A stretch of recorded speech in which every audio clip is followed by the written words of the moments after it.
Hello guys, আসসালামু আলাইকুম।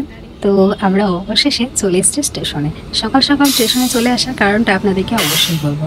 তো এই যে দেখছেন একটা ট্রেন চলে এসছে, তো ওটা 2 নম্বর প্ল্যাটফর্মের ট্রেন। ওই ট্রেনটায় আমরা যাবো না, তো আমরা যাবো 1 নম্বর প্ল্যাটফর্মের ট্রেন। আর এখানে এই যে দেখুন আমার মেয়ে কিভাবে ট্রেনটা অবাক হয়ে দেখছে। ও তো খুবই খুশি, ও ট্রেন দেখতে খুবই পছন্দ করে। তো ও শুধু তাকিয়ে তাকিয়ে দেখছে আর আমাকে বলছে যে মা দেখো কত বড়। আমি ননদকে নিয়েছি সঙ্গে, ও শুধু আমার সঙ্গে যাবে, আমি একা কোথাও যাই, অবশেষে কাউকে সঙ্গে করেই নিয়ে যাই। তো মেয়ে তো সত্যি অনেক খুশি হয়ে গেছে।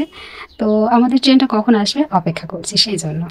তো চলুন আপনাদেরকে বলেই দিই আমি কোথায় যাচ্ছি। আমি এখন সকাল সকাল যাচ্ছি ডক্টরের কাছে। আশা করি আপনারা সকলেই বুঝতে পেরেছেন, স্টেশনে আবারও বসে আছি বাড়ি আসার জন্য। তো বাড়ি ফেরার পথে মেয়ে বলল আপেল খাবে, আপেল কিনে দিলাম। তারপরে মেয়ে বলছে ঘুগনি খাবি, তো এখানে ঘুগনিও মেয়েকে কিনে দিলাম। তো এই যে দেখুন ওর শুধু কি করছে, বোতলের মুখটা ফেলে দিয়েছে, তো এখন খুঁজে পাচ্ছে না। তো আমাকে বলছে কোথায় গেল। তো যাই হোক বোতলের মুখটা আমি খুঁজে পেলাম, অবশেষে বোতলের মুখটা লাগিয়ে দিলাম।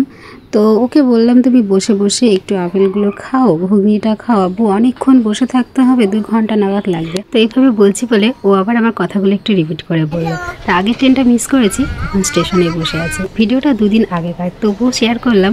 সকলে ভালো থাকবেন, আল্লাহ হাফেজ, আসসালামু আলাইকুম।